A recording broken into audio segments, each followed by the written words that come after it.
Hello बेटा, आज मैं आपको पाठ 16 के अभ्यास के क्वेश्चन आंसर समझाऊंगी बेटा। इसका पाठ 16 का नाम है प्राकृतिक संसाधन। अब ये प्राकृतिक संसाधन का क्या मतलब है बेटा? ऐसे संसाधन जो हमें प्रकृति से प्राप्त हुए हैं और ये मनुष्य की आवश्यकताओं को क्या करते हैं बेटा? पूरा करते हैं। ठीक है बेटा, ये मनुष्य की आवश्यकताओं को पूरा करते हैं। अब मनुष्य की आवश्यकताएं कौन कौन सी होती हैं बेटा? जैसे उसे फर्नीचर के लिए लकड़ी चाहिए होती है तो वो कहाँ से काटता है? वनों से काटता है, तो ये वन संसाधन है। जल, अब उसे जल चाहिए होता है, जल संसाधन है। तो जल से मनुष्य क्या करता है? अपनी बहुत सी आवश्यकताओं को पूरा करता है। बहुत से काम है जो जल से ही संभव हैं। और उसके बाद बेटा जैसे कोयला और पेट्रोलियम का प्रयोग करता है, तो ये सभी क्या हैं? प्राकृतिक संसाधन है जिनसे मनुष्य की आवश्यकताएं पूरी होती है। अब इसी के ऊपर मैं आपको ये क्वेश्चन समझाऊंगी बेटा। क्वेश्चन नंबर फर्स्ट देखो, अपने घर को पर्यावरण मित्र बनाने के लिए आप उसमें कौन कौन से परिवर्तन सुझा सकते हैं? अब देखो बेटा, घर को पर्यावरण मित्र बनाने के लिए हमें क्या क्या करना चाहिए बेटा? एक तो जब उपयोग में ना हो तो हमें बिजली के उपकरणों को बंद कर देना चाहिए। अब बिजली के उपकरण क्या बेटा? जो आप लाइट वगैरह जलाते हो, ट्यूब जलाते हो, जैसे टीवी चलाते हो, तो जब हम ना देख रहे हो तो उसे हमें बंद कर देना चाहिए टीवी को। इसी तरह से हमें बिजली के बल्बों को भी अगर ज़रूरत हो तो जलाना चाहिए, वरना बंद कर देना चाहिए। खाने पीने की चीज़ों को बर्बाद नहीं करना चाहिए बेटा, कि हमें जितनी ज़रूरत है उतना ही प्लेट में खाना लेना चाहिए बेटा। ऐसा नहीं कि हम प्लेट को भर ले और फिर उसको थोड़ा सा खा के और बाकी जूठा छोड़ दे, तो इससे क्या होता है? हमारी भोजन बर्बाद होता है। उपयोग में ना आने पर नल को बंद कर दें। ब्रश करते समय, नहाते समय बेटा हमें नल को बीच बीच में बंद कर देना चाहिए। प्लास्टिक से बनी वस्तुएं हमें सही जगह पर फेंकनी चाहिए। और प्लास्टिक, कागज़ या कांच को पुनर्नवीनीकरण या पुनः उपयोग किया जाना चाहिए। इसका मतलब है बेटा, इनको हम दोबारा से, मतलब दोबारा, नवीनी मतलब नया, करण मतलब बनाकर, हम नया दोबारा से करके इनको दोबारा उपयोग में ला सकते हैं। जैसे कागज़ देखा होगा बेटा आपने, कागज़ की जो कॉपी पहली बार बनती है वो बिल्कुल वाइट होती है, और जो बाद में बनती है उसमें क्या हो जाता है? ब्लैकिश आ जाती है, ब्राउनिश हो जाता है वो पेपर। देखा होगा ना बेटा, आजकल रफ कॉपी के नाम से आ रही है बाज़ार में। इसी तरह हम प्लास्टिक और कांच का भी पुनर्नवीनीकरण कर सकते हैं। और हमें कचरे को सुरक्षित तरीके से निपटान करना चाहिए। इसका क्या मतलब है बेटा? गीले कचरे और सूखे कचरे को अलग अलग करना चाहिए और सार्वजनिक स्थानों पर नहीं फैलाना चाहिए। सार्वजनिक स्थान बेटा वहाँ होते हैं जहाँ पब्लिक इकट्ठी होती है, जैसे स्टेडियम, पार्क, रोड और स्कूल। इन पर हमें क्या करना चाहिए? गंद नहीं फैलाना चाहिए बेटा। तो ये सब कुछ चीज़ें हैं जो कि पर्यावरण को अनुकूल बनाने के लिए की जा सकती हैं। ठीक है बेटा। अब अगला है आपका क्वेश्चन नंबर 2। देखो बेटा, क्या आप अपने विद्यालय में कुछ परिवर्तन सुझा सकते हैं जिनसे इसे पर्यानुकूलित बनाया जा सके?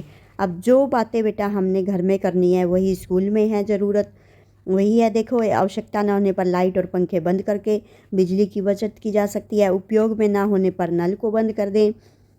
शोर कम करके हम ध्वनि प्रदूषण से बच सकते हैं। तो हमें क्या करना चाहिए बेटा? ज़्यादा शोर नहीं करना चाहिए। अब देखो बेटा, हम थर्ड क्वेश्चन करेंगे। इस अध्याय में हमने देखा कि जब हम वन एवं वन्य जंतुओं की बात करते हैं तो 4 मुख्य दावेदार सामने आते हैं। इनमें से किसे वन उत्पाद प्रबंधन हेतु निर्णय लेने के अधिकार दिए जा सकते हैं? आप ऐसा क्यों सोचते हैं? अब वन उत्पाद प्रबंधन क्या होता है बेटा? जो वनों में जो भी चीज़ें हमें प्राप्त होती है वनों से, उनको हमें क्या करना चाहिए? बचाना चाहिए। तो और क्या करना चाहिए? जैसे वनों में कोई शिकार करने आता है तो उस अवैध शिकार को रोकना चाहिए। तो ये कार्य हम किसको दे सकते हैं बेटा? ये हम कार्य दे सकते हैं सरकार के वन विभाग को। तो सरकार के वन विभाग के पास वनों के प्रबंधन का निर्णय लेने का अधिकार होना चाहिए। आप ऐसा क्यों सोचते हैं बेटा? ऐसा क्यों सोचते हैं हम? क्योंकि क्या होता है,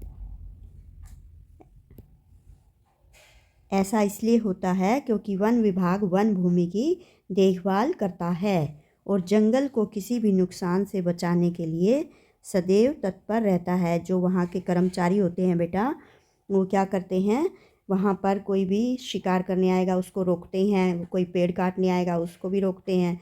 तो ये सारे कार्य वो करने के लिए तैयार रहते हैं। अब क्वेश्चन 4 है बेटा, अकेले व्यक्ति के रूप में आप निम्न के प्रबंधन में क्या योगदान दे सकते हैं? वन एवं वन्य जंतु, जल संसाधन, कोयला और पेट्रोलियम। अब आप अकेले हैं तो बेटा इसके लिए आप क्या कर सकते हैं? वन और वन्य जंतु को बचाने के लिए हमें एक तो पेड़ों की कटाई के खिलाफ विरोध करना चाहिए, हमें जंगली जानवरों के अवैध शिकार का विरोध करना चाहिए और हमें वन भूमि का उपयोग अपने लिए नहीं करना चाहिए। वहाँ के जो जीव जंतु है बेटा और वहाँ पर जो जनजाति रहती है उन्हीं को वन भूमि पर रहने देना चाहिए। हमें पेड़ काटकर उस भूमि को अपने लिए प्रयोग नहीं करना चाहिए।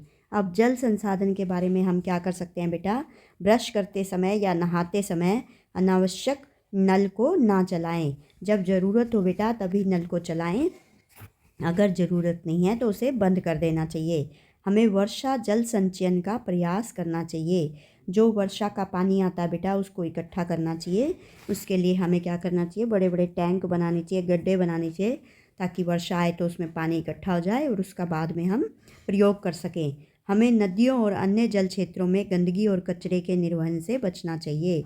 अब नदियों में और अन्य जल क्षेत्रों में जैसे कुआं, तालाब, उसमें हमें बेटा गंदे पानी को या गंदगी को या कचरे को नहीं गिराना चाहिए। अब कोयले और पेट्रोलियम के बारे में हम क्या कर सकते हैं बेटा? पेट्रोलियम के अत्यधिक उपयोग से बचने के लिए हमें बस या कार पूलिंग करनी चाहिए।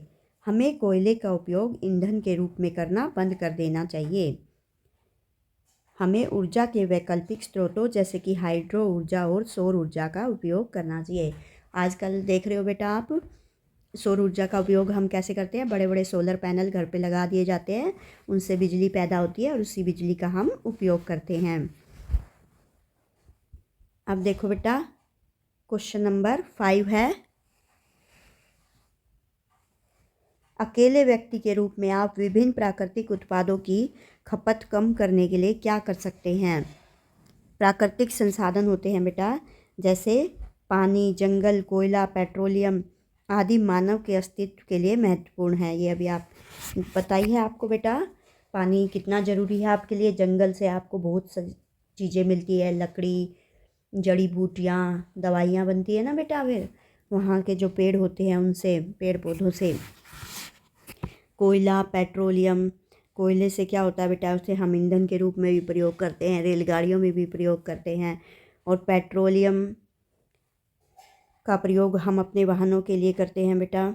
ये सारे मानव के लिए बहुत ज़रूरी है। निम्नलिखित तरीक़ों से हम इसकी खपत को कम कर सकते हैं। कैसे कैसे खपत कम कर सकते हैं बेटा? नंबर 1 है, हमें पेड़ों की कटाई को रोकना चाहिए। नंबर 2, पेड़ों की कटाई को कम करने के लिए हमें पुनर्नवीनीकरण कागज़ का उपयोग करना चाहिए। यानी कि एक बार जो कागज़ प्रयोग हो चुका है उसको दोबारा से नया करके उसका उपयोग करना चाहिए। हमें पानी की बर्बादी नहीं करनी चाहिए, पानी को व्यर्थ में बहाना नहीं चाहिए। हमें वर्षा जल संचयन का प्रयास करना चाहिए, वर्षा जल को इकट्ठा करना चाहिए बेटा।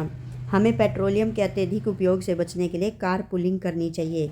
हमें ऊर्जा के वैकल्पिक स्रोतों जैसे कि हाइड्रो ऊर्जा और सौर ऊर्जा का उपयोग करना चाहिए। अब ये सारी बातें बेटा यही है जो आपने अभी क्वेश्चन नंबर 4 में पढ़ी थी। उसमें हमने अलग अलग कर दिया, वन और वन्य जंतु के लिए क्या करना चाहिए, जल संसाधन के लिए क्या करना चाहिए, कोयला और पेट्रोलियम के लिए क्या करना चाहिए। वही बातें बेटा यहाँ पर इकट्ठी कर दी गई है, वही सेम आंसर है बेटा। वो ऊपर मैंने आपको अच्छी तरह से समझा दिया था। अब देखो बेटा क्वेश्चन नंबर 6 है, निम्न से संबंधित ऐसे 5 कार्य लिखिए जो आपने पिछले 1 सप्ताह में किए हैं। अपने प्राकृतिक संसाधनों का संरक्षण। अब प्राकृतिक संसाधनों को संरक्षण होता है बेटा उनको बचाना। उनको हमने बचाने के लिए क्या क्या किया? तो क्या किया बेटा? एक तो लंबी दूरी के लिए सीएनजी बस से यात्रा की और कम दूरी के लिए पैदल चले। नंबर 2, पुनर्नवीनीकरण कागज़ का उपयोग किया, मतलब जो दोबारा से नया कागज़ बनाया गया उसका उपयोग किया। कचरे को हमने सही जगह पर फेंका, पेड़ लगाए, वर्षा जल का संचयन किया। तो जो भी अच्छी अच्छी बातें हैं वो हमने करी प्राकृतिक संसाधनों का संरक्षण करने के लिए। अब आपने क्या किया बेटा जिससे प्राकृतिक संसाधनों पर दबाव को और बढ़ाया है? इसके लिए क्या होगा बेटा कि प्राकृतिक संसाधनों से क्या होता है, हमने पर्यावरण पर अनावश्यक प्रभाव डाला है। वो मतलब है कि प्राकृतिक संसाधनों पर दबाव को बढ़ाया है। नंबर 1, छोटी से छोटी दूरी के लिए भी हमने अपनी गाड़ी का प्रयोग किया। गाड़ी धोने के लिए जल की बर्बादी की। अब क्या करते हैं बेटा, गाड़ी को पाइप से धोते हैं और पाइप को आधे घंटे तक नल को चला रखते हैं और फिर वो पाइप से गाड़ी धोते रहते हैं। 1-2 बाल्टी का भी यूज करके हम गाड़ी धो सकते हैं अपनी। और बिजली बचाने पर हमने कोई ध्यान नहीं दिया। व्यर्थ में हमारे बल्ब, टीवी, कूलर सब चलते रहे बेटा। सामान के लिए प्लास्टिक और पॉलीथीन बैग का उपयोग किया।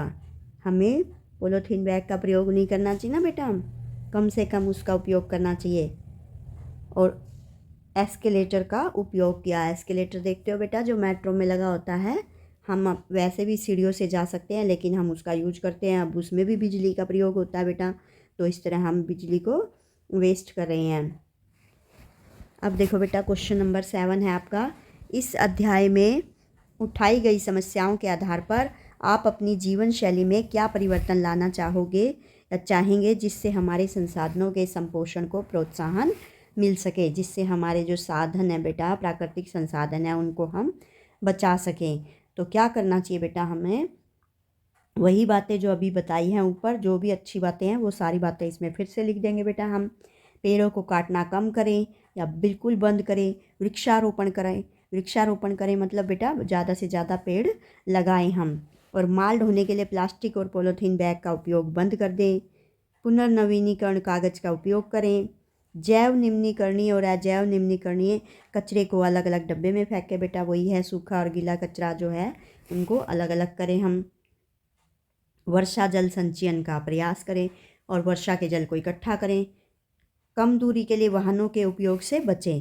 लंबी दूरी तय करने के लिए निजी वाहनों का उपयोग करने के बजाय बस अथवा अन्य सार्वजनिक वाहन लेना चाहिए हमें बेटा। सार्वजनिक बेटा जिसमें पब्लिक जा सकती है, तो हमें अपने निजी वाहनों का कम से कम उपयोग करना चाहिए। निजी वाहन बेटा जो हमारे पास घर में गाड़ी होती है, कार होती है, उसका प्रयोग ना करके हमें सार्वजनिक वाहन लेना चाहिए।